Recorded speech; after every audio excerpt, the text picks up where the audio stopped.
Good morning. সকালে উঠে আমি যখন বাইরে এলাম, ডাল লেকটা দেখলাম, আমি অবাক। আমি এত সুন্দর লাগছিল, একদম শান্ত জল। আমরা বিকেলে যখন আসি তখন জল চারিদিকে খালি শিকারা শিকারা ঘুরছে। এখন একদম কম, দু একটা ঘুরছে। কেউ কেউ কাওয়া নিয়ে ঘুরছে, কেউ ফুল নিয়ে ঘুরছে বিক্রি করার জন্য। আর কেউ কেউ দেখছি যে স্কুলে নিয়ে যাচ্ছে বাচ্চাদের।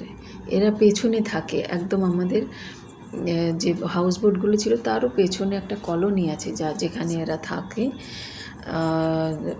সেখানেই ওদের বসবাস সেখানেই।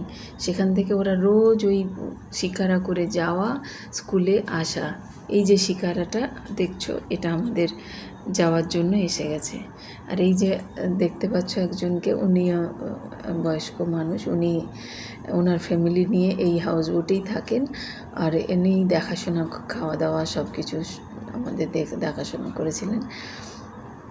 আমরা এই যাওয়ার সময় এই সবাই বসা নিয়ে একটা ঝামেলা হচ্ছে যে কোথায় বসবো। আসার সময় যেদিকে বসেছিলাম, যাওয়ার সময় ঠিক তার উল্টো দিকে বসবো। এই আদি বলল আমরা এবারে উল্টো দিকে বসবো, তো খুব মজা হবে। পরে